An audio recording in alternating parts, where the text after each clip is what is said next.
le Twitter NBA Show. Alors, Mobo, ce n'était pas prévu, hein, ce n'était pas prévu, c'est comme ça que ça se passe pendant l'NBA Flash, on partage avec vous les réactions en direct live hein, des personnalités de la NBA et on a une réaction là, tout de suite là qui vient de tomber. Alors là, quand je lis ces réactions, je comprends qu'il est très très en colère contre le front office de sa franchise. Il s'agit de l'un des poulains de King James. Il s'agit tout simplement de Eric Bledsoe. Eric Bledsoe, le meneur des Suns de Phoenix, qui vient de tweeter sur son compte concernant sa franchise qu'il ne veut plus rester à Phoenix. alors,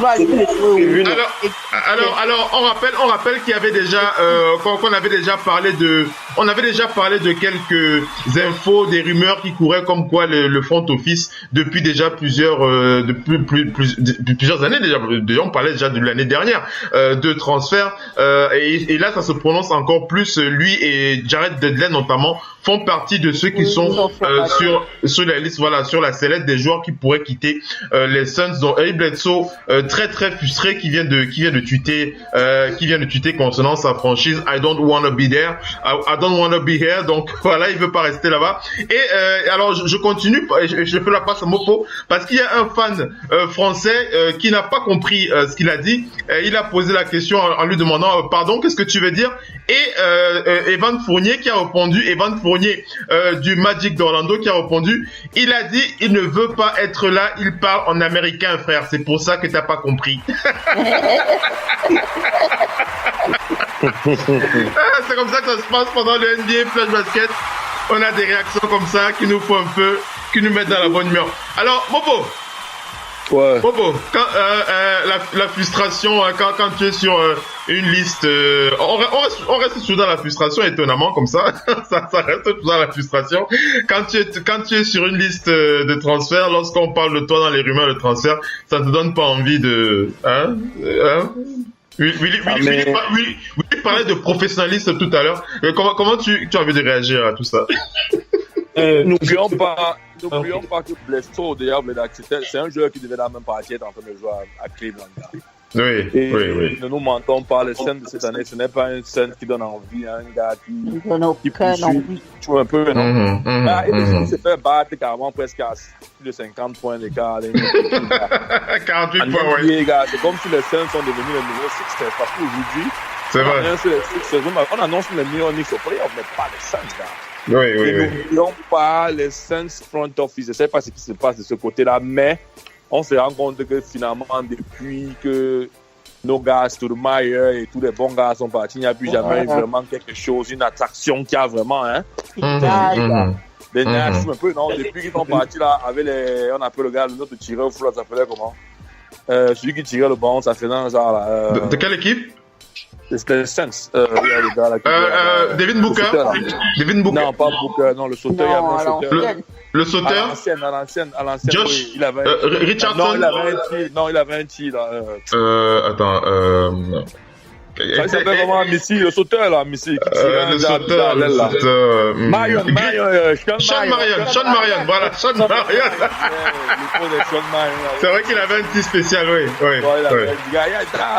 Les Suns n'y a plus vraiment, gars. Je pense que le front office doit retravailler là. Moi, si c'était mon front office, j'aurais dû les Bledsoe et rebuild avec un nouveau système. Parce qu'en fait, parce que Bledsoe fait partie des meilleurs joueurs de Suns, il ne faut pas se mentir. Bien sûr, c'est le meilleur joueur. Et si votre meilleur joueur, clairement, décide, il y a les petits qui veulent go. Gars, ça manque des gars qui gagnent. C'est pas une zone de frustration là-bas, gars. Ça veut dire que son âme a déjà left. Son esprit n'est plus là. Donc, je pense que quand il y a les prochaines trades qui arrivent après décembre, là, quand on laisse go, Faites le parti. Parti Bledsoe. Missy, comment tu réagis la frustration de... Le problème, c'est que les Suns sont complètement en déroute. Ouais. On n'est même pas encore à 20 matchs, Missy, quand on est déjà au sujet des 20 matchs. Tu dis 20 matchs, moi, on n'est pas encore à 20 matchs. Tu as vu les scores encaissés en 3 Si, matchs? j'ai vu. Mon frère, il y en a pas. C'est assez grave. Mon frère. Aujourd'hui, quelqu'un qui gagne contre les Suns n'en fait pas un match référence. Hein. Voilà. C'est vrai, Et, c'est vrai. et puis, il faut dire qu'au fil du temps, ils ont fait les mauvais choix. Quand tu regardes quand même Goran Dragic, Isaiah Thomas, plus Bledsoe, ils avaient 3 bons meneurs. C'est Ils vrai. avaient 3 bons meneurs.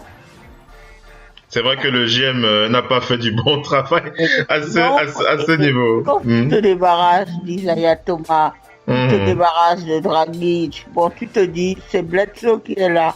Mais tu n'en faut pas Bledsoe pour que le jeu se déroule. Et puis, c'est Brandon Knight qui était là-bas, il a été cassé là-bas. Il est passé au second plan. C'est un bon joueur qu'il était, je crois qu'il est à Milwaukee, c'est ça? C'est un bon joueur. Oui, Brandon Knight, oui. On l'a plus jamais revu, le gars a disparu comme ça. Il a attrapé une étiquette de poisseux. Il a attrapé une étiquette de poisseux. Oh là là. Il est régulièrement il est favori de chaque fois là. Une bonne franchise où il y avait les Barclays dans le temps. C'est dommage. C'est vraiment dommage. C'est une très bonne franchise.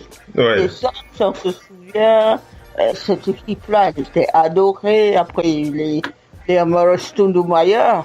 C'est vrai. Il faut que Abou l'avait croisé au All-Star Game quand il était au Suns et tout ça, il faut juste débarquer. Et tout ça.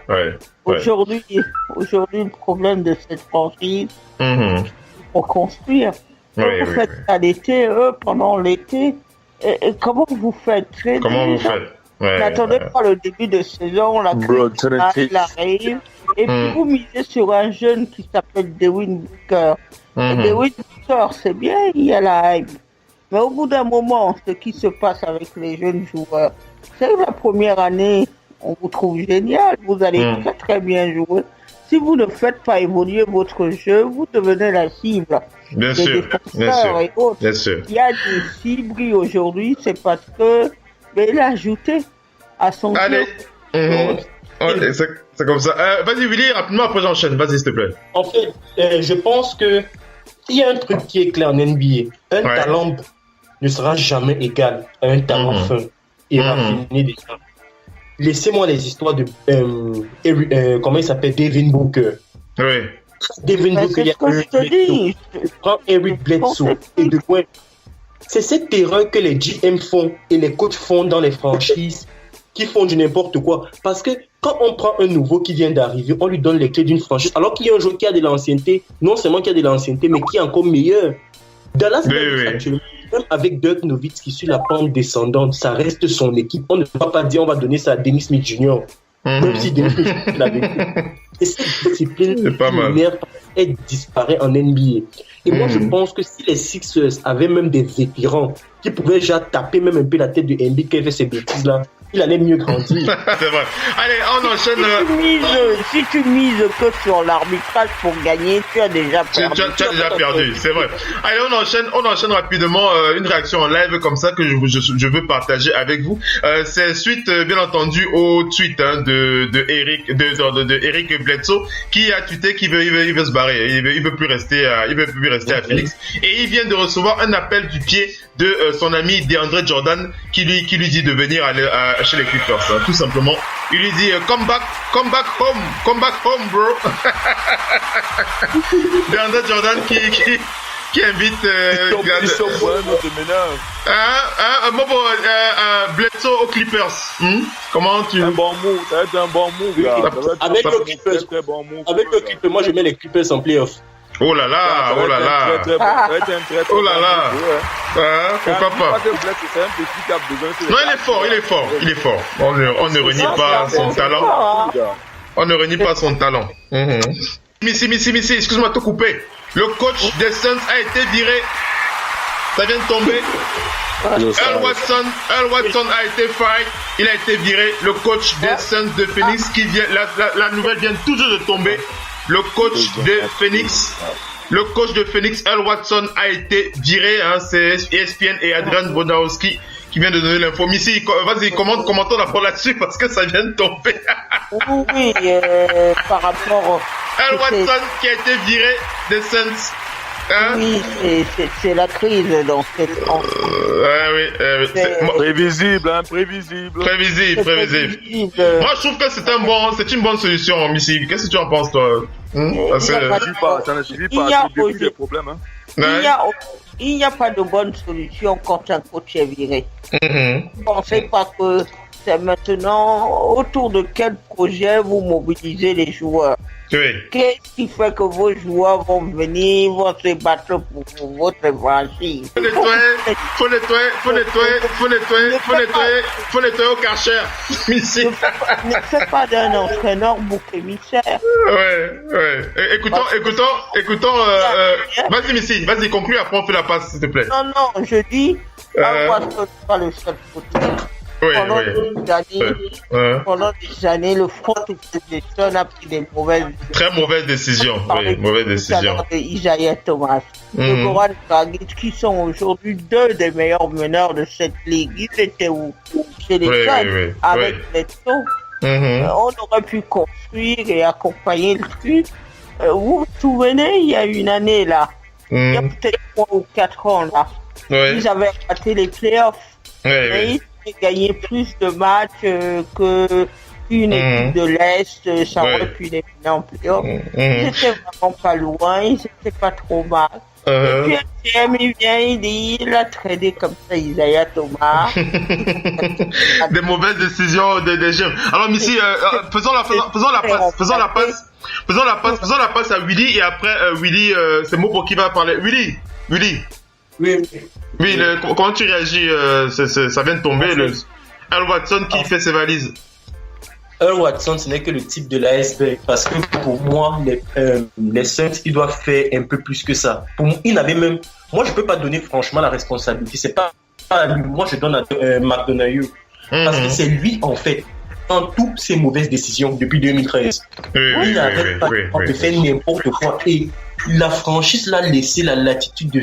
Donc pour les auditeurs qui ne connaissent pas, Donahu, c'est le GM. Le GM, oui. Il a pris une série catastrophique de mauvaises décisions que ça m'étonne qu'il ait encore son boulot. Pour moi, laisser le coach n'avait rien à voir, c'est Donahu. Parce que c'est même lui qui annonce que Devin Booker sera le franchise player. Parce qu'on ne peut pas faire tu ne peux pas te permettre de faire ça. Il avait dit que Devin Booker va jouer meneur de jeu cette saison. C'est ce qu'il a décidé d'ailleurs. Parce que Magic Johnson le dit pour Lonzo Ball parce que techniquement à LA, il n'y a personne qui joue mieux que Lonzo Ball. Donc il n'y a vraiment pas ce calibre à LA. Donc il peut donner ce genre de confiance à ce petit. Mais venir dans une franchise où tu as un mec comme Eric Bledsoe, tu dis un gamin qui a encore sa 3e année va venir passer devant. Non, mais sérieux. Soyons sérieux, ça c'est du. C'est n'importe quoi. Mopo, vas-y, conclue, après on fait la passe Mopo. Vas-y, Willy, vas-y. Oui, je disais en fait que pour moi, les Suns doivent faire sauter Ryan McDonough. C'est lui qui doit sauter. Le GM qui doit sauter. Mopo. Comment tu as envie de réagir? Est-ce que tu penses que ça va? Est-ce que tu penses que c'est un élément qui peut convaincre Eric Bledsoe de rester? J'en sais rien. Ce n'est pas parce qu'on a enlevé parce qu'on a enlevé le coton pour nettoyer la blessure que ça veut dire que la blessure est guérie. Donc quelque part, c'est une solution, mais ça ne suffit pas. Ça ne suffit pas. Quand un joueur fait donc c'est difficile qu'il reste parce qu'en fait n'oublie pas. Quand un joueur se dit qu'il veut la quitter, gars, quand tu ne sens plus la appartenance de quelque part, parce qu'on dit quand on signe pour un maillot, on dit on joue avec pride for the name of front of the jersey. Mais si le pride là n'y est plus, gars, même si on change le dien, même si on ramène n'importe qui, sa tête n'est plus simple, gars. Sa tête n'est plus dedans. Et je ne pense pas qu'en coupant le coach GM a mis 3 jours avant, après 3 matchs consécutifs, c'est 4 matchs, ça ne va rien changer. Ça ne va rien changer. Donc pour moi, c'est un début de solution. On va voir ce qui va se passer, mais ça ne va rien changer. Les Suns d'abord, effective-wise, c'est pas trop ça, là. Ok. C'est jamais bien de gérer une crise en début de saison. C'est ça. Eh oui. C'est comme ça que ça se passe. Vous êtes bien sur Radio Hors Basket. La radio qui vous parle de NBA, la radio qui vous écoute. Basketball, c'est mieux à la radio.